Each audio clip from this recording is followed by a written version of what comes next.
Hi everyone. Here we go with our Dragonlance prep and Q&A for today. If you guys have any questions, please go ahead and leave them in the chat there and I'll go and try and answer them as best I can as I'm prepping this adventure. If you're a brand new DM, you might see that this is a pretty long stream. I'm not sure how long it'll go, but rest assured, you can just grab the book and run the adventure and have an amazing time. Don't let how much prep some DMs do set you back from running. I prep a lot because I enjoy it. That's really the only reason. There's some great resources online for DMs who don't like to prep a lot. You could pick this book up and run it Theater of the Mind right away. This reminds me, I'm running this tonight, so it kind of reminds me when I was running the DL, the Adventure League Adventures in season 4, because I'd run the hardcover on Monday night, and then I'd run the Adventure of the Week in Adventure League on Friday night. And I'd have just a few days to prep that adventure for Friday night. And so I really kind of had a tiered system. It'd be like, okay, at least read the adventure or listen to it. And then I could use generic maps, generic minis. If I had enough time, I would get maps appropriate to the adventure. And if I had even more time, I'd get minis appropriate to the adventure or tokens if I was running it online, which I most often did. And then I just spend, more and more time prepping. And that's just added for me. I don't really need it to run the adventure. So don't hesitate to get in there and start running adventures if you're new DM.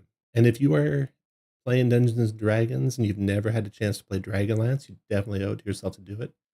Really fun adventure setting, a really fun world setting. The books are fantastic. I'd definitely go read the books if I were you. And let's take a look here at Bachelor Adventure. This is on D&D Beyond now. So here is Dragonlance Shadow of the Dragon Queen. Give me the cover art here. Flights of Red Dragons, Lord Soth. The main villain of the adventure.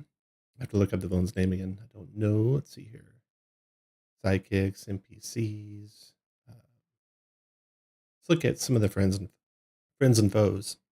So we got the Draconians here. I'll get tokens made for each of those. We have Kensaldi Fire Eyes. So that's like the main villain for the adventure. And in chapter 2, there is a pronunciation guide for the adventure. So is it Cansaldi? Let's see. Cansaldi Fire Eyes, yeah. So that's the main human commander of the Red Dragon forces for the adventure. And if you have any questions, leave them in chat and say hi. Let us know where you're from. One of the funnest things about running adventures online is how you get to run adventures for people anywhere in the world. People from New Zealand, people from Russia, people from Germany, people from England, people from Canada, Mexico, South America, Asia, Australia, all over the world. And it's great. It's just kind of a great thing to meet different people. Okay, so today I'm going to be running Prelude to War. So let's just get right to the adventure that I'm going to be running today. So we got the Preludes. There's 3 short encounters for first level characters, each hiding a unique aspect of the Dragonlance setting. Broken Silence heralds the gods' return, provides participating characters with a better understanding of their relationship to the gods. Let me show the desktop here. There we go. Okay, so Broken Silence heralds the gods' return, provides participating characters with a better understanding of their relationship to the gods. Eye in the Sky sets participating characters on the path to becoming members of the Mages of High Sorcery. And Scales of War reveals the mysterious Draconians. And then, yeah. Okay, so those are the 3 parts of the adventure. In my party so far, I have clerics. I have a paladin. Definitely have a sorcerer, and then I'll do Scales of War for the rest of the characters as well. And then I'm getting the whole bundle. I don't know when the physical copy will arrive. Hopefully soon, because I'd like to do this, this introductory adventure here. And I don't think this is available online in any way, shape, or form. We'll have to see how that goes. Okay, running the preludes. Focus on specific characters, focus on the group. Okay, so Broken Silence. Let's just kind of a look through them. Broken Silence, running the prelude, Visions of Divinity. So you have a vision Lost and found, mysterious symbol and temple, the vision, and some of your stuff being taken takes you to a lost temple in the woods where there are um, statuettes and holy symbols of the various gods. There's a divine manifestation, and then if you're a cleric or a paladin or druid, you can then cast spells after this part. There's no combat here. It would take very little time to run. I mean, this is maybe 30 minutes. Then we come to the next part, if that, 30 minutes of that. Eye in the Sky, this is Mages of High Sorcery. Every year and a half, the moons occur in a line, an event known as the Night of the Eye. And it's one of those nights. Huh. Every year and a half. So I wonder what night that is. I'll have to look that up so I can set the calendar for when the party has this encounter. Prelude happens at the Barb. Centuries old spire. Let's go look at the maps. See where I can find where the Barb is at. Maps. These are some great maps here. Okay, so we got the Vingard River. We got Vogler. Dargard Keep, home of Lord Soth. I'm not seeing the Barb on the map. So maybe we can place it anywhere. It might say more where that's at. Back to the table of contents and Eye in the Sky. Centuries old spire where promising apprentice mages go to test their magic. Anywhere in the world that befits your story. Okay. Important night. Ahead rises the Barb, a jagged, half-ruined spire of gray stone.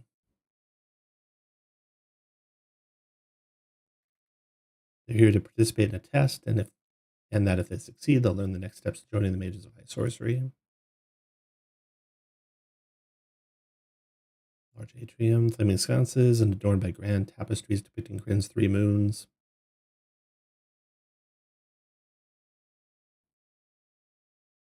The red mage, Rovina, is there. She welcomes the characters to the atrium. Any questions? Rules of the test. Begins. Okay. This one's a little bit more in depth. Again, no map, so I'll get to that later for preparation. And Scales of War. This one reminds me so much of DL1, where the party is around Solus and they run into draconians along the roads around Solus. And the artwork for this one is really great. I'm using that for my cover image for the first adventure. We got a Capac Draconian and 4 Baz Draconians, all pictured in the picture there. The party will come upon these guys. The Capac Draconian will order 2 of the Baz to attack, then slip away with the other 2 Baz into the surrounding forest. Okay, so 2 Baz Draconians. Let's take a look at a Baz Draconian. Oh, great. Got some good artwork here. I'll make a token out of that. So a Baz Draconian is a challenge rating 1/2. So 2 challenge rating 1/2 for a first level party. And they got a safety net here kind of built into this encounter, because if things go badly, then if it turns against the characters, another group of travelers can be heard approaching on the road. So even if the party doesn't succeed here, another group of travelers can go help them. So I would up this, maybe give them the chance to fight the Capac. Or maybe make it there be a couple of Capac Draconians there. Yeah. These guys are challenge rating 3. Okay, so that's a big step up for a level 1 party. But given their defense, maybe. Given their backup, that other people could arrive on the road, that'd be quite the fight, and pretty good challenge to overcome a challenge rating 3 at first level right away. Doing not a lot of damage, doing some poison with the hit, so 12 damage with a hit. That's enough to take down almost all first level characters, unless they got resistance to poison. And the poison, it just scales up on a crit along with the main damage. So, and do they multi-attack? Yeah, 2 attacks. Okay, so I take that back. That's really strong for a first level party. He would definitely kill a character before he went down, I would think. So maybe just more Baz Draconians in that encounter. And the soldiers wear some gear, so there's some treasure, and that's it. The party comes out with just a little bit of treasure having fought not too much, and they will be second level for the next part of the adventure. I'm gonna add a little bit more to each part of this as I prep it. I'm gonna add in some magic items for the party to find so that they get to second level with a few magic items. There's a spell scroll here. We're casting it. Oh no, there's not. The ruins. Okay. Okay. So let's get into prepping this. Well, let's take a quick peek. And if you have any questions, leave them in chat, and I will, take a peek at what you have questions about. There is the overall adventure. So what I do when I'm prepping an adventure, if I have enough time that I can actually prep to make macro buttons for the adventure part of it, I'll just take here and copy all the text in the adventure down to the end. Copy that. I'll take it into a Word file. Here we go. So I have this template for the adventure. I'm going to have to go recopy that because I didn't copy it before. And I'm going to copy one of these ones because they're much shorter. Yeah.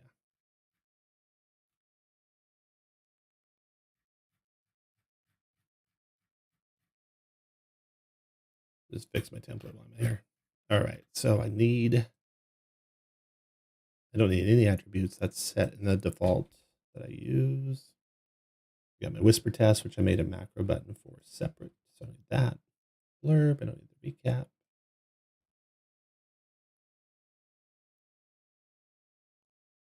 There we go. And then end. Level, story, don't need story words. Feedback form.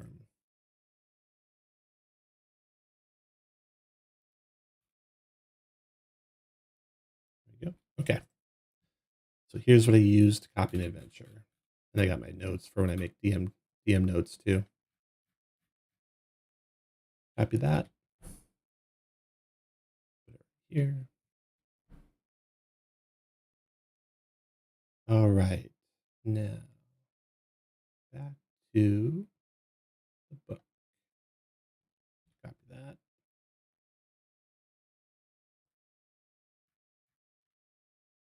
Put that right there and just paste plain text. And then I'm going to grab everything here. Editing content and go through macros. This will just take out some extra characters or then some shorthand that I use when I run adventures. There we go. That's all done. And then with that all selected again, I'm going to go ahead and get rid of extra paragraphs.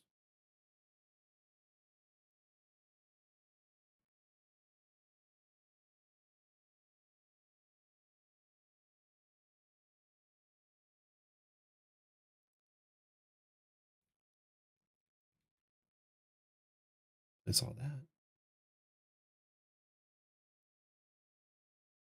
And replace it all again until I have no replacements. Okay, then I'm going to take every paragraph and turn it into a whisper to the DM. Whisper GM. Space. Place all.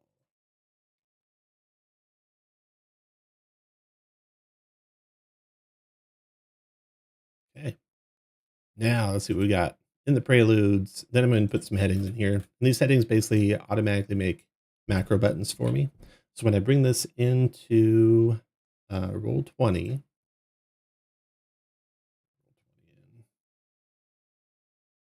if I were to grab, I'm going to grab Light as Erixis, the last one I ran. So I'll make these little buttons here that would be like monsters, the same as characters, the same as monsters.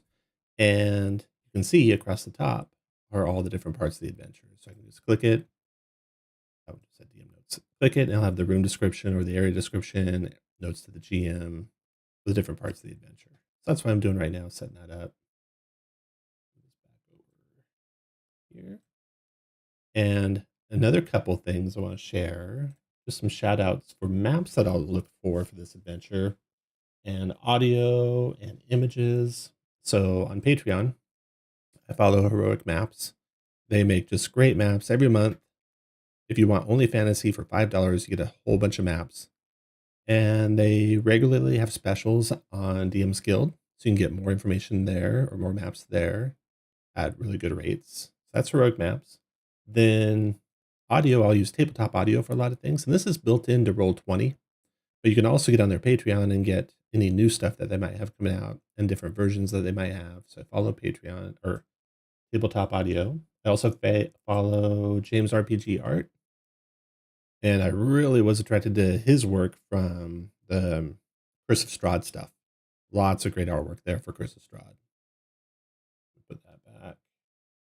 And then, of course, Dungeon Masters Guild is going to have the Dragonlance setting unlocking December 6th. So this campaign goes to level 11. I mean, you'll be a level 11 when you end it. You'll be playing at level 10 at the end. You could continue, and it seems to be focused mostly around Calaman. And you can continue this, I think, right up to level 20 and fight against the Dark Queen herself. And hopefully there'll be some people that do that. Or you can just grab the original Dragonlance adventures and look to do it from there. Okay, so there's some shout outs there. Now let's make the headings. So I'll just go along and follow the same general outline here that is in the adventure. And a lot of these, as I read it and prep it, I'll get rid of them. So the preludes, as I read it. And then Broken Silence comes next.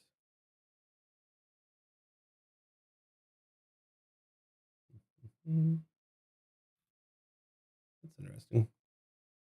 Running this prelude. Okay, so there's Broken Silence right there.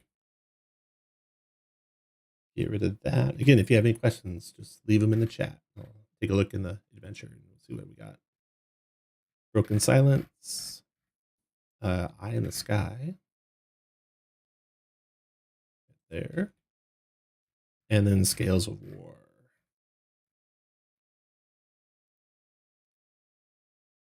There we go.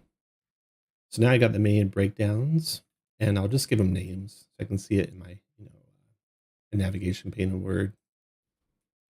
This is, of course, the main one, and this will become the blurb.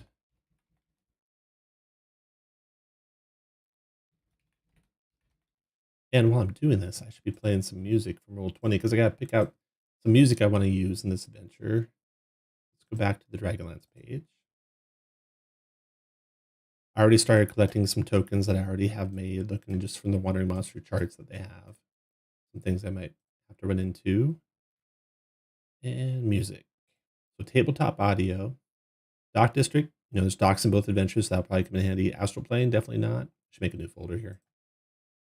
Add new empty playlist. And this will be Dragonlance. There we go. Dragonlance.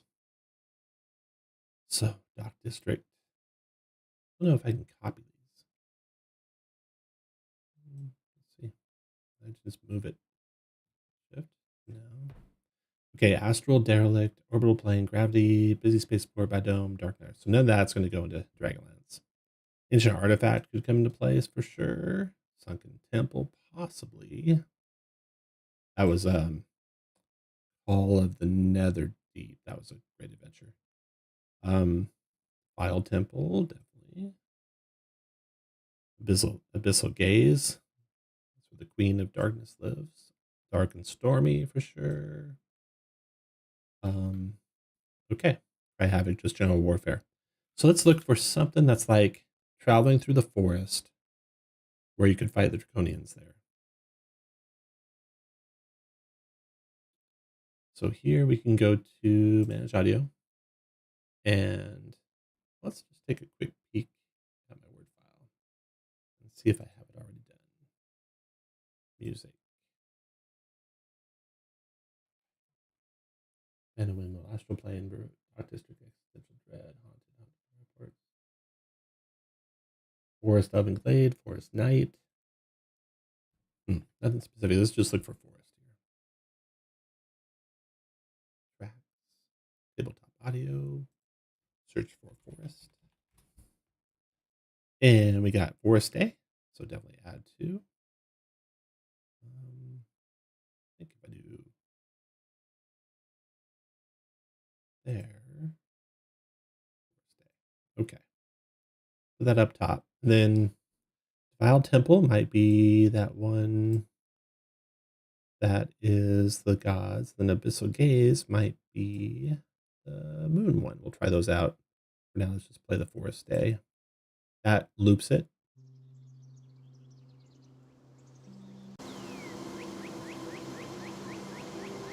There we go. Let that play in the background while I'm crapping the adventure here. And if you guys know of any good ambient sounds that work good for any of these prelude adventures, leave that in the chat.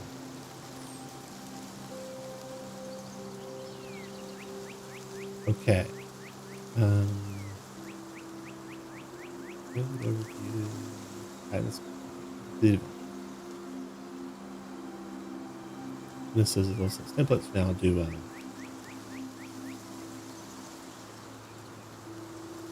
dragon light.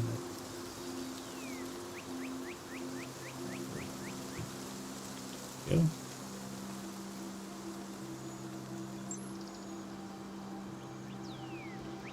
Broken silence. Alright, sky. And let's see. Scale. Okay. Now as I read those, I'll kind of make those into macro buttons, make little buttons for me to share the descriptions with the characters and such. Let's zoom ahead, get some of the tokens ready. If I get back to table of contents here and come down to there's that Bazak. So I'm gonna go open that in a new tab. The PNG file, that's a good sign. That'll be easy to do. And save image.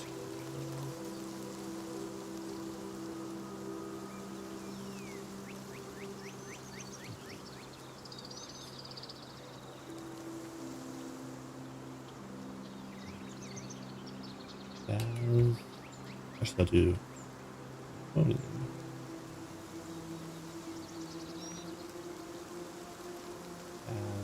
Already got one. It's a new one. Has two. Original. There we go. Now, I come into Photoshop. Here's my general token setup that I do. And I'm going to go to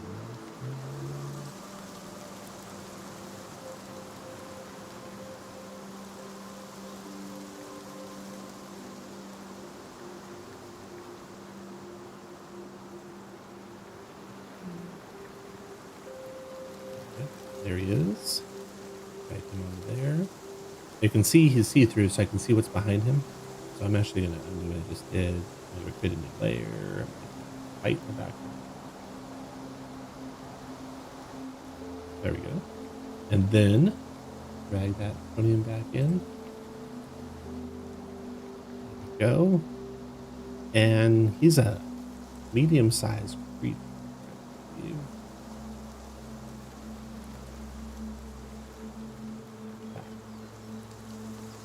Medium monstrosity, lofty. Okay. So Photoshop. So medium, I like to kind of cut off at about the thigh, and I'll use that top edge. I'm gonna zoom in here. Two of them. I want to keep his wings and his hands all in the image though, so I'm gonna stop there. Cut him off right there.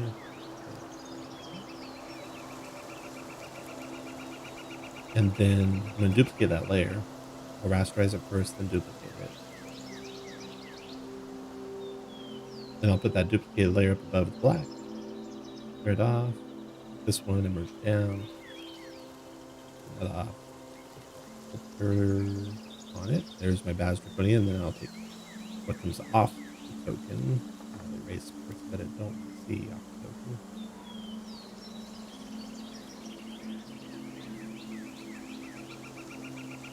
In of his lower body. Go. That is it. I'll say that. Customers. Map pools. That's an old tabletop game I haven't played. older structure since I used to use that. PNG, here we go. Draconian.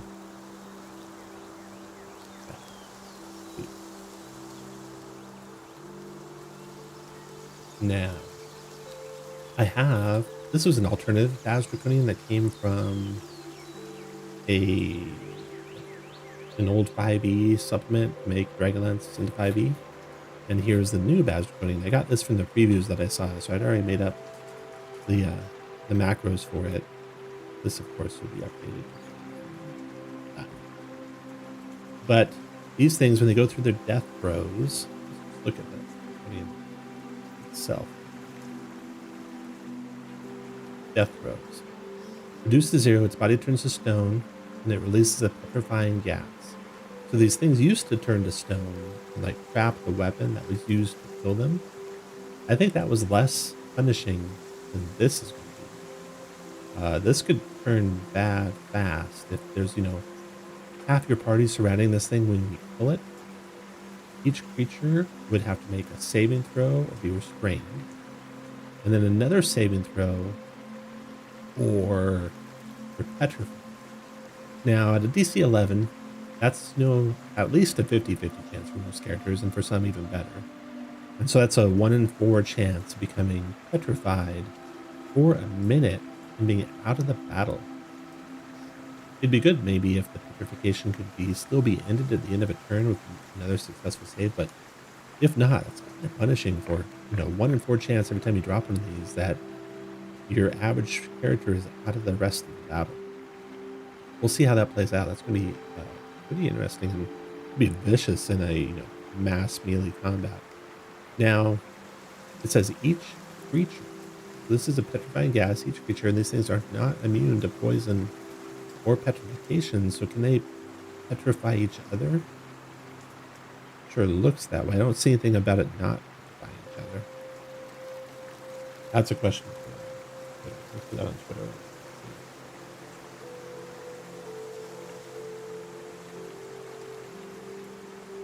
Okay, so and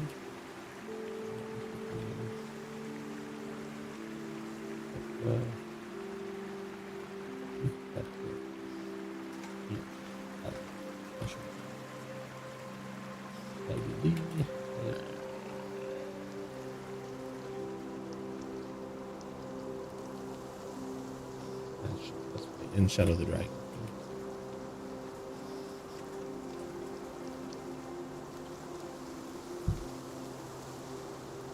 And pass between each other in Shadow the Dragon Queen, question mark. And link to this video.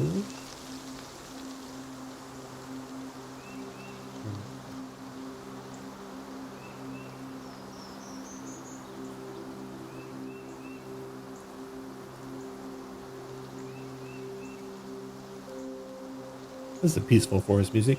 That can be good when the Draconians show up. Okay, so let's put this into roll 20 now. So,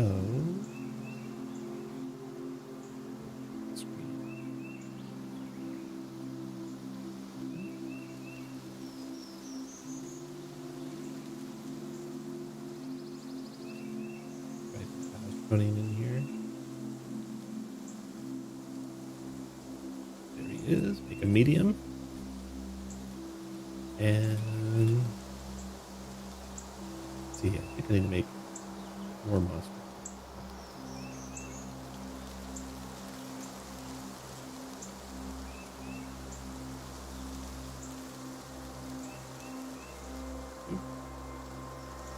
So this one's going to represent just a copy of monster. Yep. And then, say Baz. Name. Hit points for Baz Draconian is 22. And that should be good.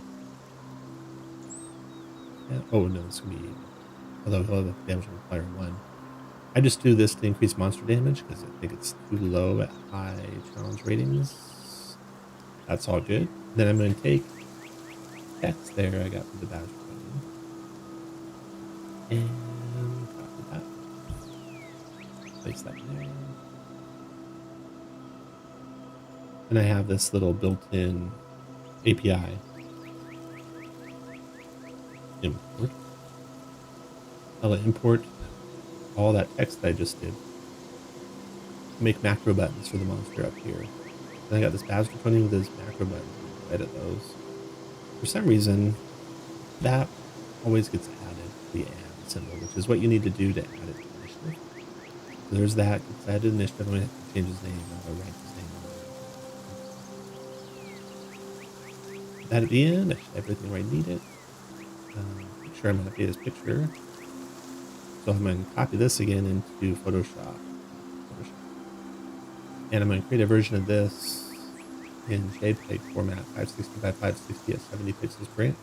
So it'll be 8 by 8 image. Pop it to that size. That. And then when monster still trying Baz, not originally more.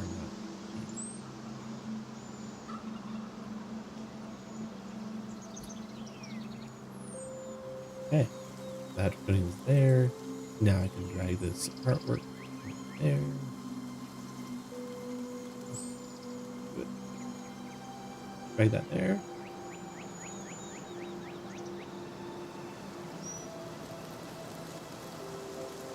Right click that, I can copy image address, save those changes, and go back to the picture here, field, and paste that, plain text, and get rid of this extra thing they appended at the end of it for some reason. Check that, picture should be ready to go. Token, what is there? Mine said that is the token. That's a nice little feature they just added to Roll20. Save him, and Baz Draconians should be ready to go. Should be in my journal. Draconian Baz right there. And I can drag them out monster section here. Some stuff. And all of his game stuff should be out. I change his name to Baz. Yep. And then hit help. Now we should be ready to go. There's his initiative working. Then this just whispers to me, so it gives me a rundown of everything about his armor class, his languages, challenge rating, skills. Oh, if I need to make a secret skill roll, I click that button and it rolls exactly 2d20. And I would note if you had any modifiers, which it doesn't. They have controlled fall. They have death throws when they die as a free action. And they got Draconic Devotion when they see a friendly dragon. They there's that. Then the picture I can put to the chat so the players can see a picture of this guy full size. Then strength checks, strength checks, saves, or skill checks, and dex and con, intelligence, wisdom, and charisma. And I can see their scores there. Death throws I can click when he dies.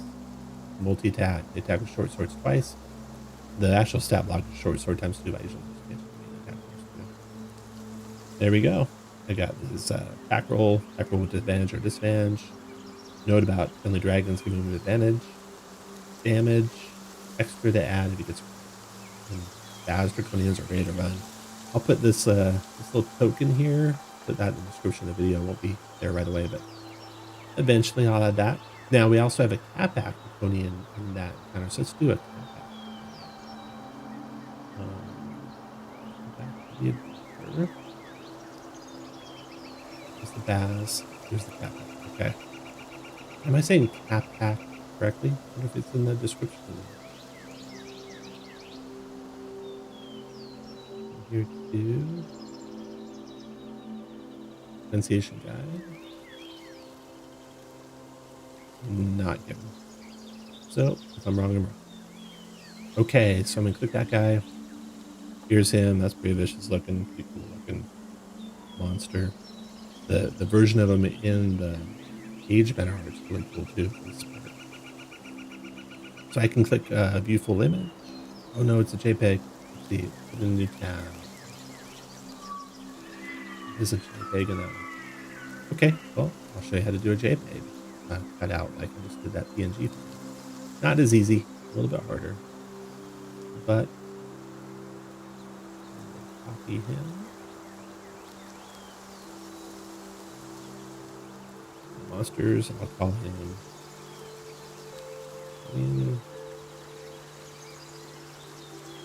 back. There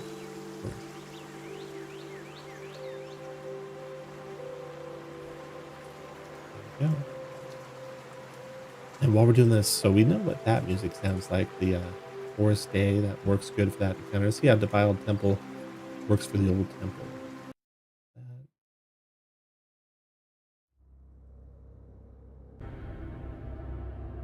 Okay.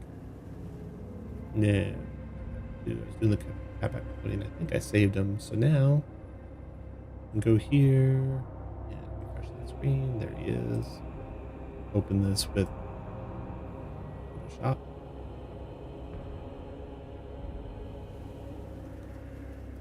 And do the same thing where I crop them. It acts a little different on a JPEG, but it's whatever the background color is here. So I'm going to swap those.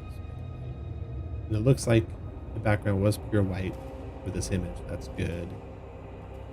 So I should check that and pause it.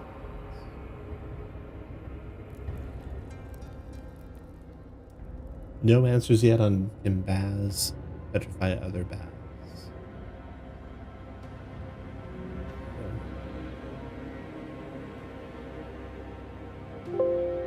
Yeah, one of those. I don't want to replace it. Call him number 2. There we go.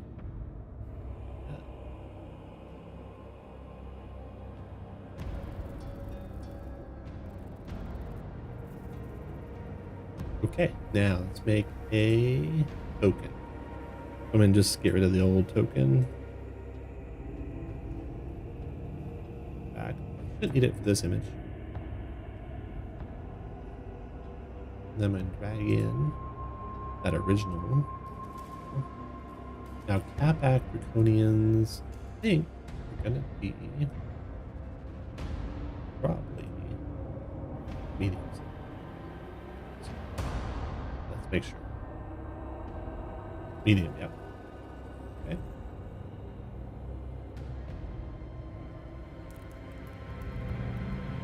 So, same thing where I'd want to cut them off at the thigh. Of course, this one's got a strange stance. I'm going to go up a little bit so we make it bigger.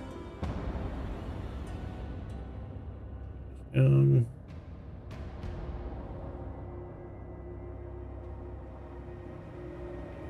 want it actually have the wings like that.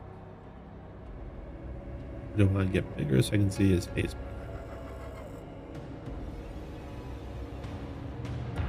I think there's one where I might not have a whole lot go off the edge of the screen. I might have his dagger go off. Like that. Yeah. That's good for now. And go ahead and rasterize that and duplicate it.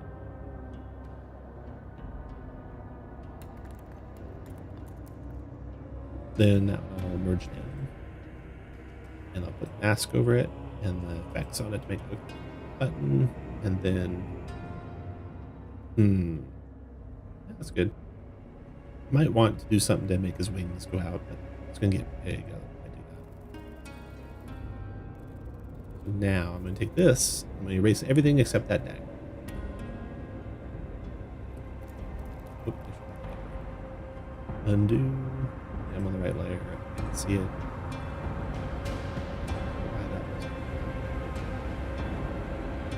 Wait. Okay.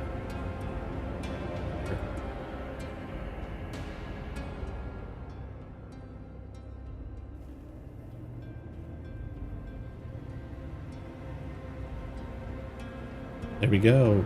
And then turn on the black there. I can see. Do that out. Use this. So cool.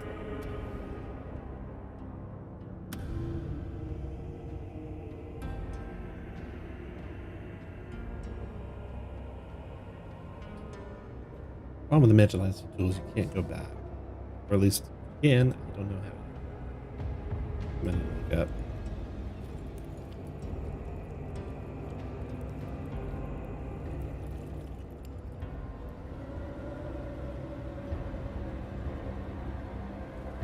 So we're listening to Defiled Temple. That might be a good one for the second prelude. Or no, the first prelude, actually. Here we go. That. Hey, hun, what's up? Hey, Charlie. I'm recording right now.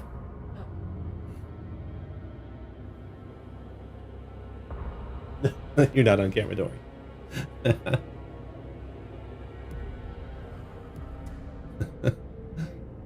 No, probably not. Okay, so where was I?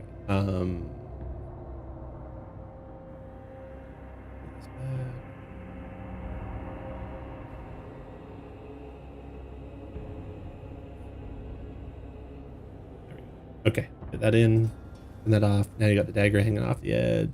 Just the drop of poison off the edge of the dagger. Save this guy.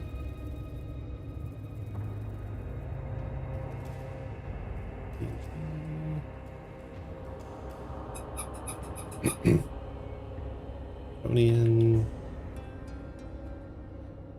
He doesn't want to leave, does he? Tap back. That's it.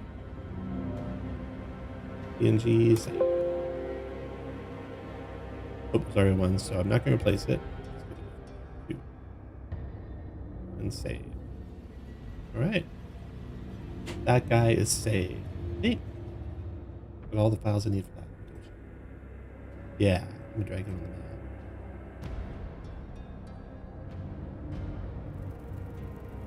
Awesome.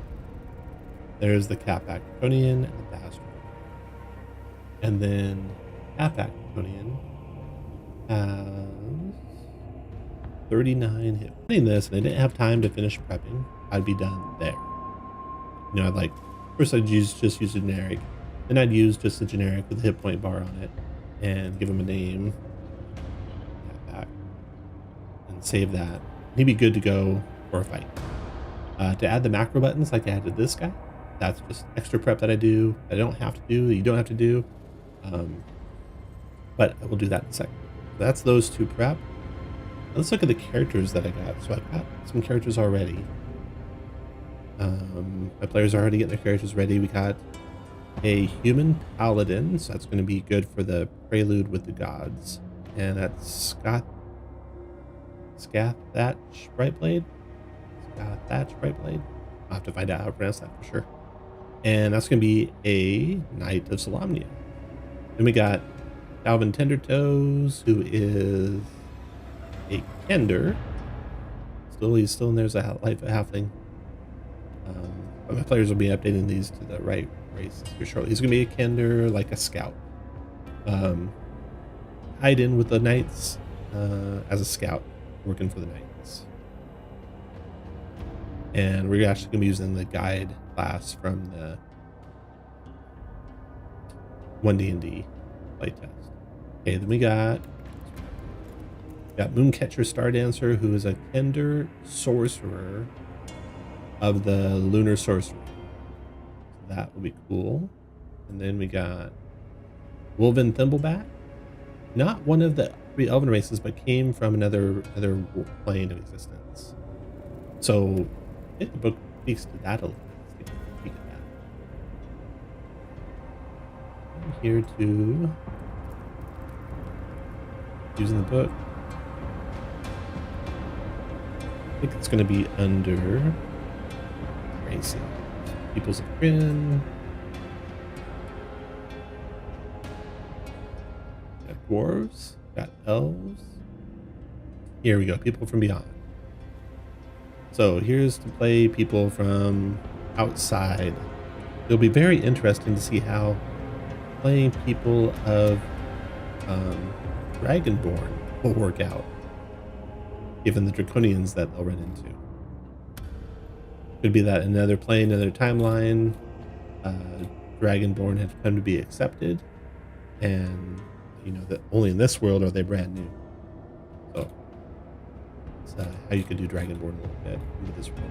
And if you actually read some of the Dragonlance 5th edition, 3rd edition, 3.5 edition books, they have ways to play Draconians as character races. So it's not unheard of that Draconians eventually can become character races. They're, a main enemy villain at this stage in this world, but not necessarily. All right. Okay. So don't have any built-in maps for this adventure, unfortunately. I think that is the gist of what I'm going to do for prepping.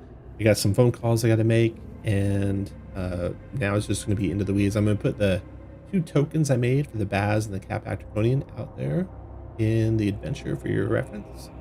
And if you stop by and take a look at this video later, thanks for watching. If you have any questions, you can leave them in Twitter, and I'll see if I can answer them for you. Everyone have a good day.